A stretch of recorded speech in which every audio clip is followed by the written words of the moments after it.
All right, welcome to the not actually in class. The way this is going to work today is that I'm going to teach the lesson exactly as if I was here, and you are going to follow along because you are here. So as this goes along, you're going to be following along in your book and doing the problems the same way you usually would have been doing, only I'm not here to direct you. So at this point, I want you to pause the video, go get your textbooks, and turn it to page 357 so you can follow along with the lesson. All right, so this lesson is obviously about sequences, and the I can statement is I can describe the relationships and extend terms in arithmetic sequences. So the definition of a sequence is an ordered list of numbers, and each number in a sequence is called a term. In an arithmetic sequence, each term is found by adding the same number to the previous term. Now the way this relates to what we've been doing so far is that this is basically a linear function, something that goes up by the same thing every time. So when I'm going down here to these different examples, if I wanted to continue each sequence in this first one right here, obviously 1, 3, 5, 7, it's obviously adding 2 to the previous term, so my next number would be 9. And this dot, dot, dot here signifies that it goes on and on and on and on. Down here, from 1 to 1.5 to 2, this next one would be 2.5, then 3, then 3.5. I'm obviously adding 0.5 to the previous term. So that's what's happening every single time. You're not going to have anything in these today that are multiplying or dividing. You might have subtraction, but the way that they refer to that is just adding a negative number. But today, it's always going to be adding the same thing every time. So down here on this real world link, the number of students who went on each horseback riding trip is shown. Do the numbers represent the terms of an arithmetic sequence?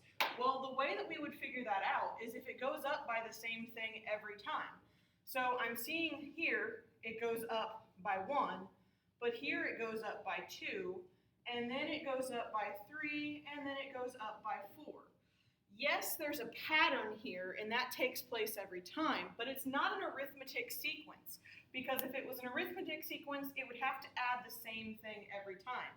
And this doesn't. It adds a different number every time. So this is not an arithmetic sequence because it doesn't add the same thing every time. Now going through these examples today, I will complete the examples and then I'll direct you to do the got it problems. When we get to the got it problems, you're going to pause the video, do the got it problems, and then you can continue the video to see whether you were right or not. So when we're describing and extending sequences, in an arithmetic sequence, the terms can be whole numbers, fractions, or decimals. So don't think that just because it goes up by a decimal, it's not an arithmetic sequence, because it is. Down here in example 1, it's a pretty simple one. Describe the relationship between the terms in the arithmetic sequence 8, 13, 18, 23, and then write the next 3 terms. Well, here's where they explained what it's actually doing. Each term is found by adding 5 to the previous term. And down here, they named the next 3 numbers of the sequence. So notice that this has 2 parts to this problem. You need to make sure today that if it says to do 2 things, you're doing 2 things. So go ahead and go to this first set of got it problems.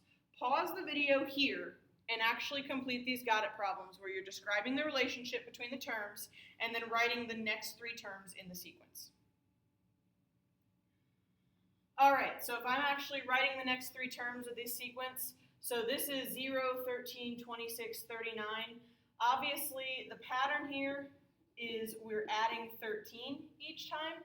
So let's see, my next few numbers would be, 52, and then 65, and 78. You might want to check me on those. I'm just counting in my head, so I might be wrong on those. All right, so there's the first one. Letter B, 4, 7, 10, 13. Okay, they're adding 3. So my next numbers would be 16, 19, 22. Letter C, each time they are adding 0.3. So my next ones would be 2.2, 2.5, and 2.8.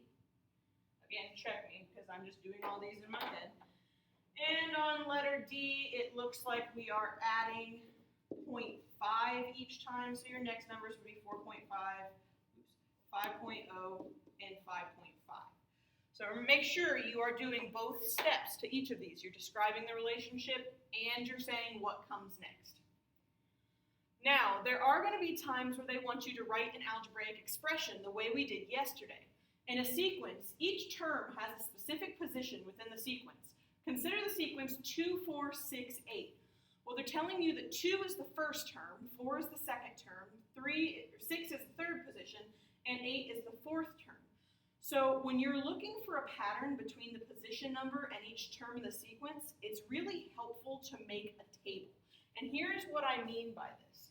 If you just make yourself a really simple table, it becomes very easy to write yourself an algebraic expression.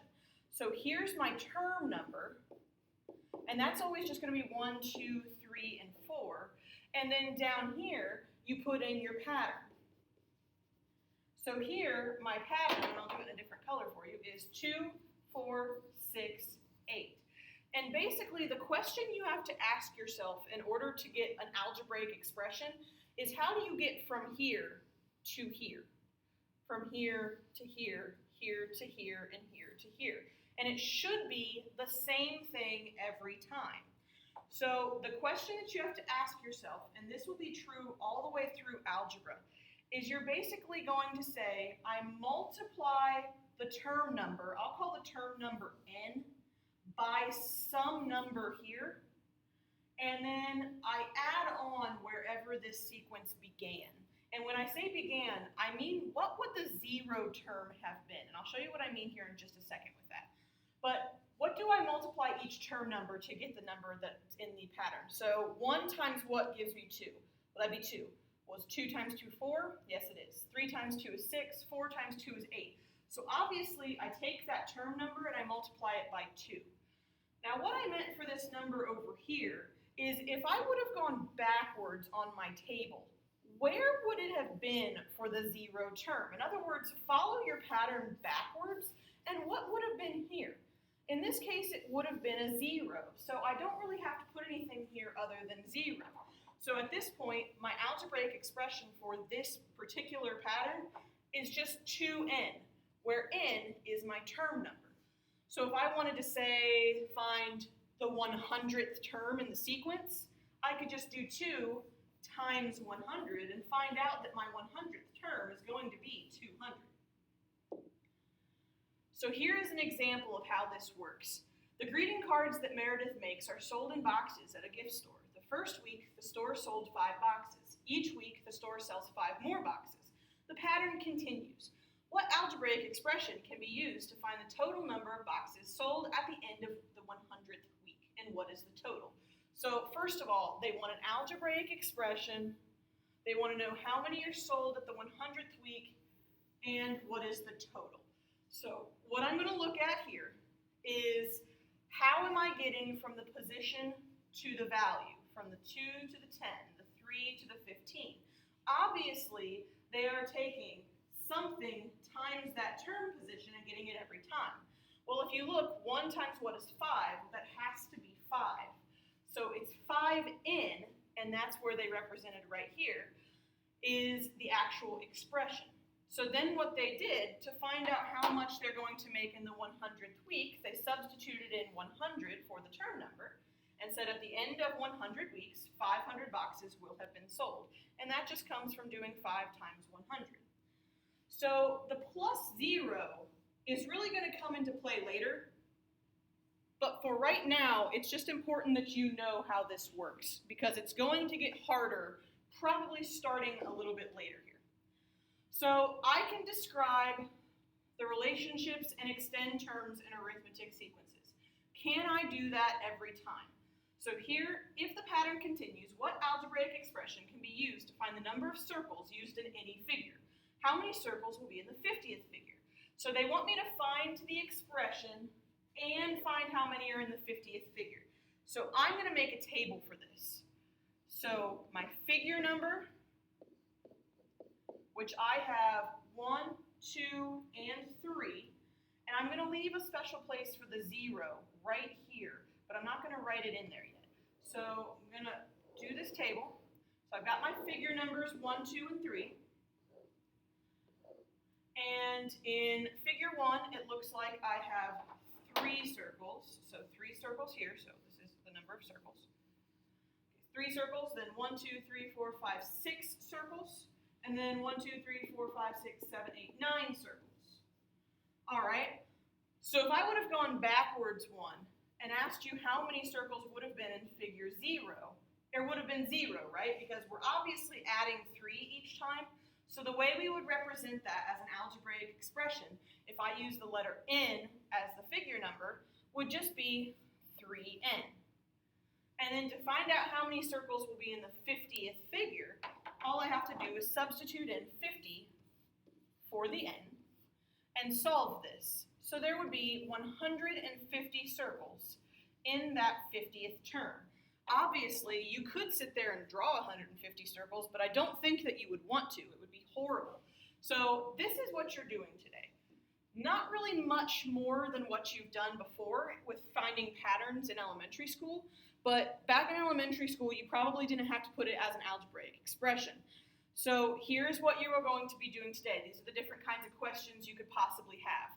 So the first kind of question that you could have is describing and extending the sequence. This is where you say, what comes next? So if I'm looking at, say, this one down here, obviously this is adding 5 each time, and then the next 3 terms of the sequence would be 24, 29, and 34. And the same thing goes for these 2 here. You're just finding out what it adds each time and then saying the next 3 terms of the sequence.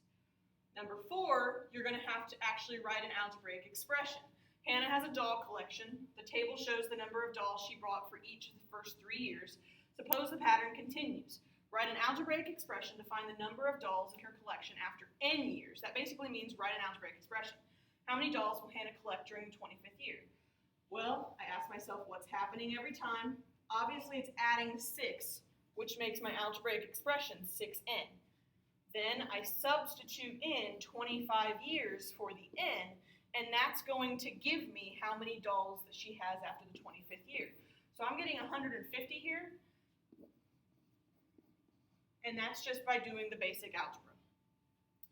And then number 5, building on the essential question, explain why the following sequence is considered an arithmetic sequence. So I need to see what it's adding every time. So this is plus 4, plus 4, plus 4, and plus 4.